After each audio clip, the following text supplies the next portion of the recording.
Ladies and gentlemen, thank you very much for choosing to watch this video. The subject of my presentation is concerned with the so-called food chain argument posed by the adversaries of the Christian teaching on the resurrection of the bodies. The argument appears for the first time in the De Resurrectione, written by Athenagoras of Athens, presumably in the 2nd century, and runs as follows. Many bodies of those who have come to an unhappy death in shipwrecks and rivers have become food for fish, and many of those who perish in war or who from some other cause are deprived of burial lie exposed to become the food of any animal. The bodies are thus consumed, and the members and parts composing them are broken up and distributed among a great number of animals, and by means of nutrition become incorporated with their bodies.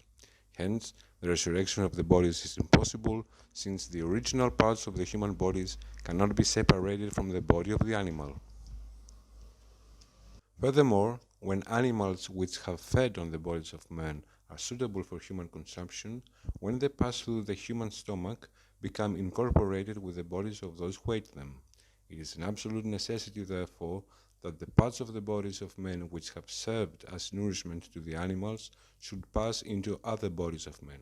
In this case also, the resurrection is impossible, on the ground that the same human parts cannot rise again with one set of bodies and with another as well.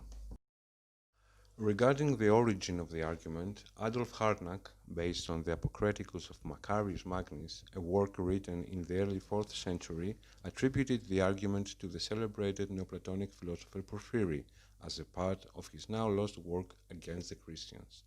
However, the Porphyrian origin of the argument has been refuted already since the 4th century by St. Augustine. A second view about its origin comes from Methodius of Olympus, who in his work Aklaophon attributes the argument to Origen. I will not waste your time on the origin of this argument, since it's a rather complex issue with diverse opinions. Despite its origin, what is important is the way that the physiology of the digestive system made its way in Christian refutation against the denial of the resurrection of the bodies. Allow me, therefore, before we turn to our subject, to make a brief flashback on how Christian fathers replied to this argument through the centuries. In the 2nd century, Tatian relied to God's sovereign power to restore the dispersed and torn bodies, while Tertullian brings forward the example of Jonah as a sufficient proof of the resurrection. In the 4th century, Cyril of Jerusalem finds no problem for God to restore these bodies, since he holds in his hands the entire world.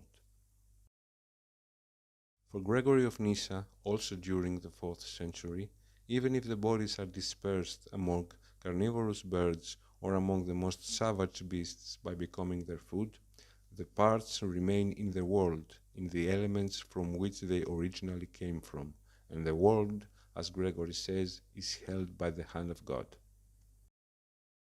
In the 5th century, St. Augustine, quite interestingly, refers to acts of cannibalism, noting that the Almighty God has the power to restore every single human part in its original condition. During the same century, and following Gregory of Nyssa's line of thought, Aeneas of Gaza claims that the human body, even if it is devoured by fish, torn to pieces by birds, or caught by wild beasts and destroyed, so that there is not a trace of it left, remains in the 4 elements from which it is composed. God then will be able to restore it to its original condition. The link that stands out, however, in this Christian chain of refutation is Athenagoras of Athens, who applied in his defense of the resurrection the physiology of the digestive system as a means to refute his adversaries.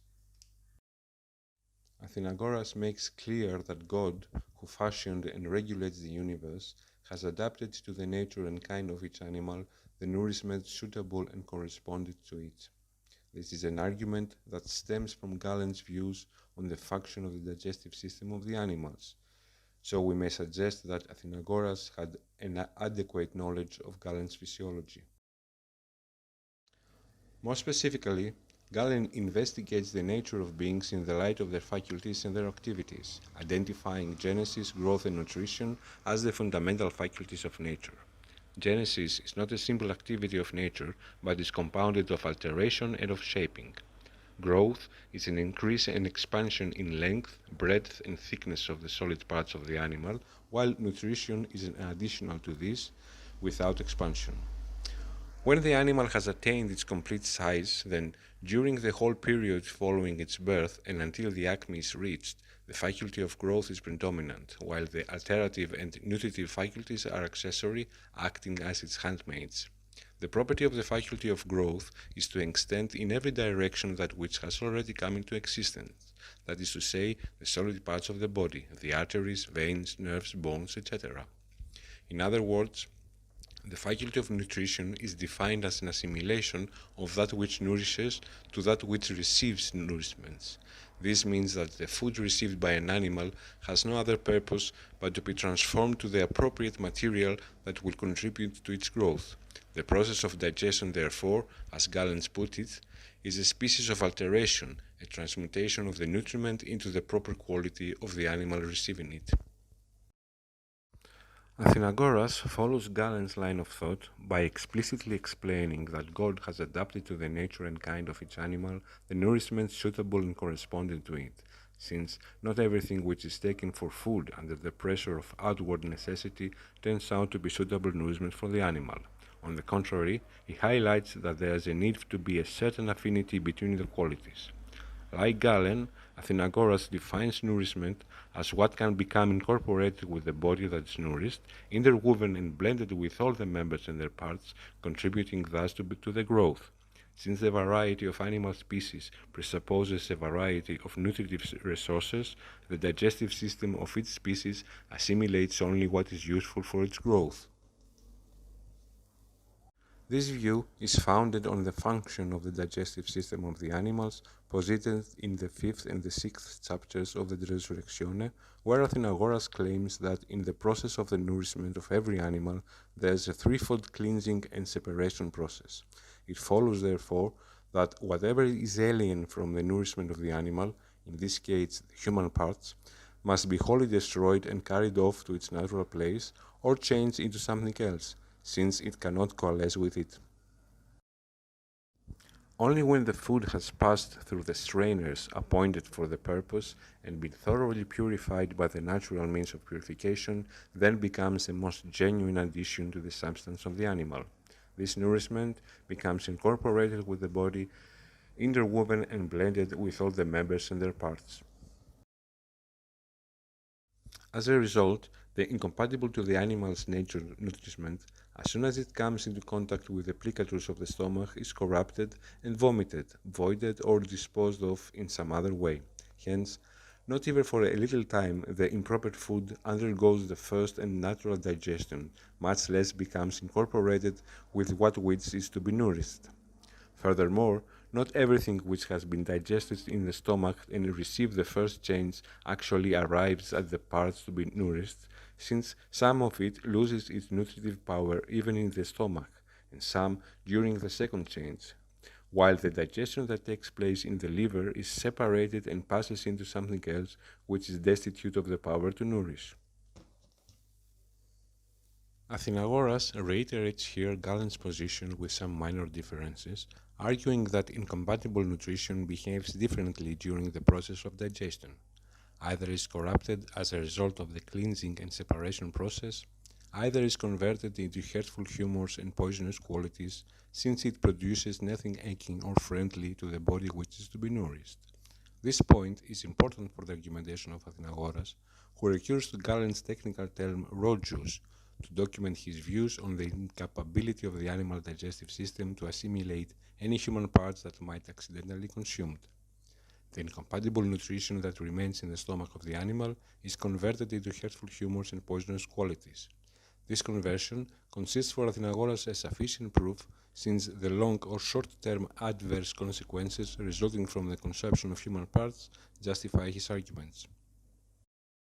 Therefore, the claim of those who deny the resurrection of the bodies, arguing that it is impossible to restore the human parts that have been eaten by animals in their original condition, is absurd, since, as the Athenian has demonstrated, the animal digestive system assimilates only what is useful for the nutrition and the growth of the animal organism, while it disposes the harmful substances, in this case the human parts.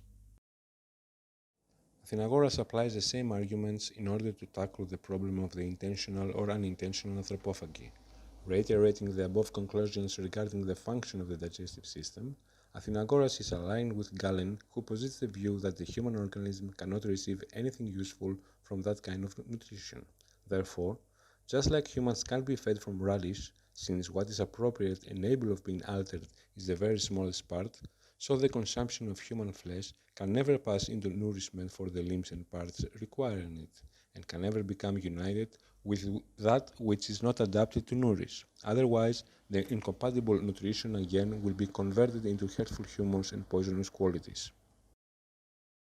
Therefore, since God has provided to every species the appropriate to its nature nutrition, it follows that human particles, which under some unfortunate circumstances became prey of some animal or even been unintentionally consumed by other people, are utterly inappropriate in contributing to the growth of the animal or the person that consumed them. From there on, when the human parts are removed from the influence of the nourishing power, they return to those parts of the universe from which they obtained the first origin, until, united with one another, they occupy the same place for the exact construction and formation of the same body and for the resurrection and life of that which was dead or even entirely dissolved. Thank you very much for watching.